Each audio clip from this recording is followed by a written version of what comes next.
everyone. Welcome back to Weekly Chat with Crime Stoppers. I'm Nichole with Crime Stoppers of Houston, joined by Andy, Director of Victim Services and Victim Advocacy, and welcome to Friday. Yay, we made it through another week. Congratulations to us. And we're back. Yeah, we're back. The sponsors had us back, so we're very excited. Third time's a charm. Yes, yes it is. So February is National Love Your Pet Month. Did you know that? No, but my pets keep reminding me. Okay. No wonder my cats keep talking to me in the morning. Exactly. I knew it. But it also marks the 1-year anniversary of the Harris County Animal Cruelty Taskforce. And that's big. That's really big. It's kind of, to me, I think it's like a groundbreaking groundswell of... Well, you're bringing all the agencies Yeah. into a collaborative effort as opposed to trying to work with so many different entities, particularly in Harris County. Right. And that's what makes it so unique. And streamlining the way that people can report animal cruelty and having one number and one website that people can use to report things that they see, that's really a big deal. And it's my understanding it's proved to be beneficial as well. I heard 200% increase in cases filed with the Harris County District Attorney's Office since they started. And this is a direct result of the collaborative effort of the task force. Exactly. So we're, Crime Stoppers of Houston is one of the founding partner agencies. We're very proud of that. We're all pet lovers here at Crime Stoppers, so taking care of animals is important, number one, just to start with, but then number two, the other crimes that lead into or also in conjunction with animal cruelty. You know, when we study criminal behavior, there's a common denominator and a factor, and that is being cruel to animals. Right. We see it with domestic violence cases. We see it with some of the most serious cases, Exactly. and that is with serial killers, mass murderers, and school shooters.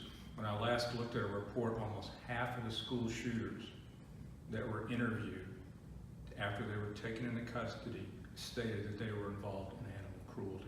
Some That's of your most amazing. well-known serial killers, Ted Bundy, Jeffrey Dahmer, Dennis Rader, better known as BTK, the Green River Killer, Gary Ridgway, and many, many more, all began their alleged so-called criminal career by With being animal cruel. cruelty. Yes.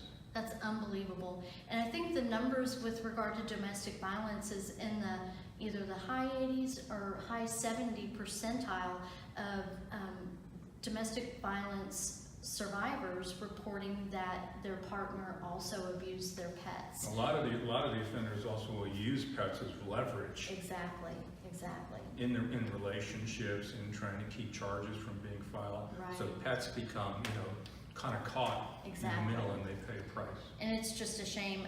If you guys are like me, you've probably seen some of the recent stories on the news. You have Theodore, the Rottweiler, that was found in near Baytown with a collar embedded in his neck. There was also a case of Just the 8 visual puppies. image of that to me It's just was awful. Just horrendous. awful. And then the little puppies that were found in a black bag, somebody just threw them out the car window. Those little puppies were barely, not even old enough to have their eyes open. Fortunately for those animals, someone saw what happened and did the right thing and called and got those animals help. From what I understand, the puppies will be available for adoption in a few months, and Theodore is expected to make a full recovery. They were fortunate, but sadly, Yes. there's many others that don't, get a so-called happy ending. Exactly. That's why we're here. Exactly, and so many of them go unreported too. So we're very appreciative of our partners with the task force and everything that they do to help bring an end to this, and also raise awareness and educate the community on the importance of reporting animal cruelty. It is one of those Well, things. it's a crime. Yes. Bottom What line, is it? it is a criminal offense, and in many cases, it's a felony offense, which can lead to an offender spending time in a prison and/or a state jail. If you torture an animal, Right. you deprive an animal of basic necessities, food, water. If you abandon an animal, if you poison an animal, even something as mundane as trying to trip a horse. Ugh. Cockfighting Right. is a crime, and you can be sentenced up to 2 years in a state jail. Wow. dog fighting, that is a serious. That's extremely serious. One of our dogs, a rescue dog, was rescued from becoming a bait dog for dog fighting. So it's just really bad, especially in this area too. And through all parts of the community, out in the county, into the city, all socioeconomic statuses can be involved. It isn't just one type No, of area. it's all over the county, all races, ages, socioeconomic backgrounds. It Exactly. affects everybody. If you're going to be cruel to an animal, what on earth makes you think you're going to be kind to a person? Exactly. Well, let us tell you a little bit more about the task force. So we have several partner agencies. The Harris County Precinct 5 Constable's Office is the lead investigative agency. They have deputies that are dedicated solely to investigating animal cruelty complaints in the county and the city. The DA's office prosecutes the cases. The Harris County Sheriff's Office is also assigned a deputy to work with the Precinct 5 deputies to investigate. HPD also responds to calls within the city, and they work in cooperation. BARC helps with responding to cases, and they also contribute staff and resources. Crime Stoppers, of course, provides media awareness and education, and we're going to tell you a We're little going bit. to be doing that, right? Exactly, in just a minute. The Harris County Animal Shelter maintains the call center and takes reports and calls from the public, and they also assist with transporting when necessary. And of course, the Humane Society funds the 2 deputies from Precinct 5. Our good friends at Houston Pet Set, longtime friends of Crime Stoppers and forever friends of the animals, provide financial assistance and resources to promote the task force, as well as ongoing education. And then Drumbeat Marketing built and maintains the task force website. And if you haven't been there yet, go check it out. I'm going to tell you a little bit about that in just a second. So one of the big bonuses, as we said earlier, is that the task force has brought together all of these agencies, and they've created one phone number and one website that folks can report animal cruelty to.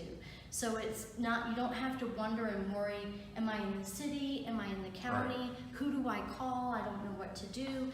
So here's how it works. You can call the hotline at 832-927-PAWS, P-A-W-S. You can also fill out an online intake form, and I'm told that this is the preferred method because you can give a little bit more information. And it also helps start that paper trail that investigators need to prosecute when they do get the suspect in custody. So that's really important. Some things that can be reported, as you mentioned, neglect, leaving a dog chained up without proper access to shelter and food and water, right? abuse, which is exactly what it sounds like, any kind of cruel physical treatment to the animal, hoarding. Hoarding's big, yes. It's real big. And we've seen that particularly with people over 50. Exactly. And I don't mean to say that people over 50, but for whatever reason, we've seen hoarders Right. with cats and numerous other types of animals. Exactly. And you're not doing them any favors. None at all. And what's heartbreaking is they do feel like they are rescuing these animals, True. but they in turn need rescuing, as well as the person that's doing the hoarding, because they're probably trying to take better care of the animal than they are themselves. As you mentioned, torture and also dog fighting, those are just some of the types of things that you can report to the hotline. And they've also asked us to remind people of things to remember when you're reporting.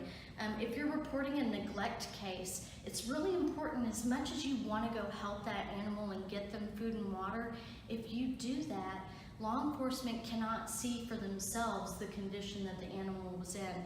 So the best thing is to hang on until law enforcement can get there and document the type of neglect that's going on. So when we see cases, particularly on the news, of emancipated horses Right. and livestock and other types of domesticated animals, Just wait until law enforcement can get there to document it, because it basically nullifies the situation that they're in. If you see an offense or somebody that's abusing an animal, don't tell the offender that I'm calling to report you, because they can likely, number one, first and foremost, turn on you and cause you some physical harm, but they could also hide the animal or move the animal so that when investigators get there, the animal's no longer there. try to get pictures and video if it's safe for you to do so. Don't do it if it puts you at any risk of the animal and of the possible suspect if you're able to do that. One of the most important things is really don't re-report. They get lots of instances where people re-report the same type of situation, and it just kind of bogs that system down a little bit. So they ask that you refrain from re-reporting, and then also know, as much as we want to know what the outcome is of the report that we've made, the odds of us being able to get a response. You're not going to get an updated status as to what's happening of the complaint that you're calling in. Right. You've got to let the officers do their work, Exactly. and you got to let the case carry out. Exactly. So these investigators really are doing quite a bit with very little. I also want to point out there was one other partner in the task force, and that's Animal ER of Northwest Houston. We couldn't do, this task force wouldn't be able to operate without all of these vital partners involved. So I want to remind you again, all the different ways that you can contact the Harris County Animal Cruelty Task Force. You can go to their website at 927paws.org. You can also call them at 832-927-PAWS to report. As I said earlier, their preferred method is via online because they can begin to start that paper trail. Or for those who don't have access, they can easily. Exactly. Always call that number again, 832-927-PAWS. There goes the Metro Rail. So excuse that little honk there. And I also want to remind everyone we have an animal cruelty seminar coming up here at the Crime Stoppers building, February 13th. I think it starts at Wednesday at 6:30 to 8 here at the Crime Stoppers building. The Harris County Precinct 5 Animal Crimes Unit will be there. Members from the District Attorney's Office, the Texas Humane Legislative Network, and as well as members of the rescue community. So if members of the public want to attend, how would they do that? Go to the Crime Stoppers website, crime-stoppers.org, and check it out there. Have a great day. You bet.